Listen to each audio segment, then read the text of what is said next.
everybody, welcome back to Stitching Big Things with Hallie. I'm Hallie, thanks so much for joining me again today. Today is Friday, January 8th, 2021. I want to welcome everybody in. I hope everybody had a good holiday. The last time I checked in with you, it's probably been about a week and a half. It was right between Christmas and New Year's. So I hope everybody had a great New Year's, celebrated in whatever way they wanted. We did nothing. We stayed here and hugged and kissed everybody and sent texts to all our friends and family who weren't with us on the new year. So it was a lovely evening. It was a great first. I spent a lot of time stitching, so that's really nice. I thought I would start with, before we get into the New Year stuff, I took a little bit of time and I did kind of a wrap up of my 2020 numbers, and I thought I would share those with you. I will tell you, I was a bit surprised by my numbers. Just so you guys know, this is the first time I have ever done any kind of tracking of numbers. I decided to start tracking in January because I was keeping track of stitches for all of the different challenge events that I had done the year before, but I wasn't keeping them anywhere. I was doing 200 stitches, logging in, putting in my my pictures, noting it, and moving on. And I never had a real sense of how much total stitches I was putting in. So I decided to start keeping track, and it gave me a lot of good information when I went back and reviewed at the end of the year. And I also learned some things that I want to change for next year. So let's start with a little bit of the information. The total stitches that I had, that I recorded in my notebook for the year of 2020 was 201,005 stitches. So just over 201,000. That's amazing to me. I did not expect that I would have that many stitches. I think, quarantine and COVID certainly impacted those numbers over a traditional year. So it'll be really fascinating to go and look in 2021 and be able to compare back. And as we move through the time. So, but there's that. Just as you guys remember, I participated in two big challenges last year. I did Whip Go, which was a combination of full coverage and non-full coverage. And I did full coverage fanatics. When I look at that number, 201,000 stitches, how many of that are full coverage? How many of that are non-full coverage? I don't know, because I really didn't keep track. Now I could go back and I could count them all and I could add them all up, but I'm not going to do that. I have some general ideas and some general basics, so we're kind of going to operate off that. And that's going to be one thing that I focus on in the next year. When I record, I am going to do a monthly total. Not only am I going to do my monthly total, but I'm going to do a breakdown, full coverage, non-full coverage, just so I can get a sense of where I'm at. So because Whip Go was a combo, it's hard to tell. It was full coverage, it was non-full coverage, there was a lot of in between. Full coverage fanatics, obviously that's going to be only full coverage. I know that I completed all of the National Parks challenges. The National Parks challenges were 4,000 stitches. There was 5 parks per tier, and there was 5 tiers. So, that gives me a pretty good idea of how much, I know I completed all of those. But it'll be interesting next year to do a little better total. When I went back and I looked, I counted up new starts and I counted up finishes. So new starts that I had for the year were 29. 29 new starts. I think last year was the year of new starts. So I'm really, really happy that I did make that decision about halfway through the year to do no new starts for 2021. I was surprised. I knew I had started a lot, but I did not think it was that number. So I was surprised when I actually went back and calculated. Finishes that I had for 2020 was 10. The majority of those were going to be medium to small. I don't think I had any big finishes that I remember. So I still have a lot of those big full coverage projects. Of course, many of those are going to take many, many years. So that's not uncommon either. But 10 finishes, it's the first year I've kept track. I don't know, 10 finishes sounds great to me. I'm going to be happy with it. I'm going to take it and we're going to move on and we'll see what 2021 brings. So the other thing of note is I didn't start doing Flosstube. I watched Flosstube for a long time, but I didn't start recording and doing videos and keeping track of the information in the form that I wanted necessarily to until June 17th. That was my first Flosstube video. So that, I think, did impact how the second half of my year went. I did Christmas in July. I did, preparing for no new starts. I did a lot of preparing for no new starts. I started a lot of stuff towards the end of the year. So I think those things impacted that number of 29. Had it been just a normal year, and I may not have been doing quite those numbers. So it'll be fascinating to see. Obviously this year I'm not going to start anything new, and I'm hoping to have many, many finishes. So with all that information, let's show you what I've been working on. Along with wrapping up the end of last year, 2020, on the last day of the year, I had a finish. I wrapped up my temperature tree by Stitchin' Mommy. You guys have seen this all year long. For those of you who don't know, Sarah from Stitching Mommy, she has a Flosstube here, a Flosstube channel called Stitchin' Mommy.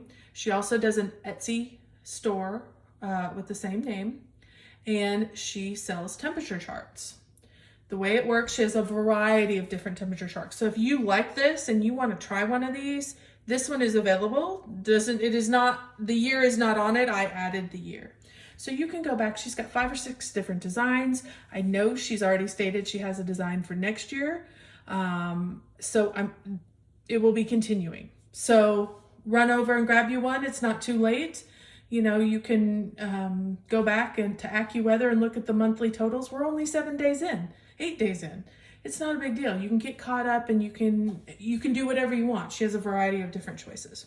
This particular one is high temperatures in my area. Every leaf is a day, and I did the high temperature for that day. On the bottom, you can see 2020. I did that in the temperature gradient from high to low. When I go back and I look at my tree, the 3 lowest temperatures, these 3 here, there's a purple, little darker purple, and then a little kind of a blue purple. I did not use those 3 lowest temperatures. You have to pick the temperature range. She's got 4 different types of ranges. You can choose what works best for you. I only used, of the temperature range, I only used this bright red twice. I live in Texas. There are many, many years. I remember a year in particular, we were over 100 degrees for like 68 days in a row. It was brutal. That was not this year. We hit over 100 twice. So this, for us, temperature-wise, it was a very mild year. We did not have a lot of lows. We didn't have any ice. We didn't have any snow. And we didn't have a lot of high, over 100. We have a lot of humidity. It's plenty warm, don't get me wrong. But it was fascinating to go back and have that evidence, because where else, at a glance. Couple other modifications that I did make to this pattern in case you are new. You will see a few leaves here. There are 6 of them. I noted those are my family's birthdays. So those 6 I added, I'll hold this up here so you can see. I just added a little sparkle, a little Krynic kind of stitched over the top of the color that was that day. And those denote the 6 days for my family's birthdays. Then I did add in this one over here. this silver leaf, which is a little different from all the rest of them. That was my husband and my 25th wedding anniversary. And I decided to do it silver because it's the silver anniversary. So this was a great fun year. When I look at it, I see all, I'm reminded of the most important things that happened in my year, you know, everyone being together, everyone surviving another year and growing, and our marriage continuing. So it's beautiful. It's I'm really happy with it. Super happy I did it. This is done, just to give you some information on this. I did this on a Picture This Plus Heartland. It is 18 count, 2 over 1, and of course in those certain little, it was 3 over because I went back and threw a piece of Krynic over the top of the top cross. So super happy with that. I have not ironed it. I will not wash it because this is a hand-dyed fabric. And I'll iron it. It's going to go in my box, my drawer. I have a drawer where all of my final projects end up until they come out to be framed.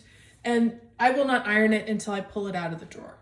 So it's ready to go. So then that was what I wrapped up on the end of the new year. So starting January 1st, no new starts. I kind of was like, well, what do I want to work on? And I decided to get another ornament done. So this is 'Tis the Season. It is a Shannon Christine design. I started it and finished it on, I believe, the 2nd. I think I had most of it done on the 1st, and I got tired and I added the beads and a little bit of Krynic the next day. So, and there was supposed to be another star up here that was this Krynic. I took it off when I added the little ones on, and it looked like it didn't need it to me. So I just left it off. That was my only adaptation that I made. I did not have the beads that were called for, so instead of ordering them, I have a bag of beads. I just went in and I found a good red that I thought was appropriate. And this was supposed to be a fine Krynic. I didn't have a good Krynic that I thought looked good, but this is actually blending filament. And I think it turned out okay. So instead of buying and waiting and having to order it, I just wanted it done. So I just made it work. And I think it turned out pretty well. So first finish of the year. Then after that, I thought, okay, now that it's the 1st, I can also start on my full coverage Fanatics bookshelf challenge. I am going to participate with full coverage Fanatics again. I did decide not to do WIPGO because I really wanted to focus a lot on my full coverage, and I wanted to do 2 or 3 different events and different activities in the full coverage realm. So I liked WIPGO. It was okay. And for those of you participating, that's great. I'm thrilled. But I just decided to do this. So for the bookshelf challenge, there's so many stitches you have to stitch per book. And I got to stitching and I finished my first full coverage piece of the year. This is Pentatonic from Ink Circles. Again, it has been washed. I did give it a good bath, which is really the first time I've ever given anything a bath, but I really wanted this white. When I frame it, obviously, you're gonna see a lot of white because you can't get right up to the edge. And so I really wanted it to be clean and crisp and be in contrast to the varying colors. So I did give it a bath. I haven't ironed it. Again, it will go the same little deal. It will get ironed when it gets ready to go to the framers. Super, super happy with this. Pentatonic by Ink Circles. It was stitched on just some 18 count white fabric that I had in my stash. And I stitched it 2/1. And it is absolutely gorgeous. Absolutely gorgeous. I love it. And, you know, when you're stitching it, you're just seeing the individual swirls. You don't see the design as a whole until you take it out, and I pull it back and I go, wow, okay. So super, super happy about that one.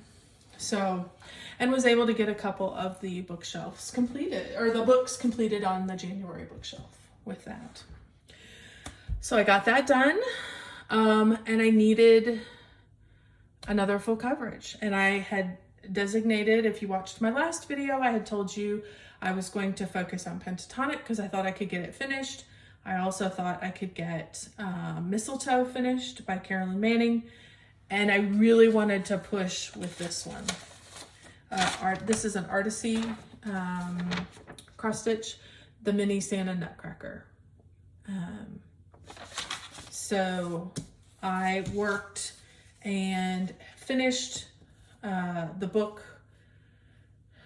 I finished one book, I got halfway through the second book, and I got into the third book. So it's a little hard to see where the change in stitches have happened, so let me point it out to you.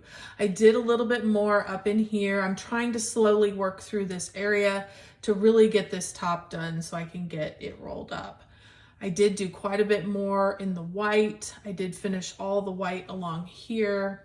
I'm leaving this because, you know, sometimes you just want some, don't have to look at the pattern, don't really have to think about it stitching.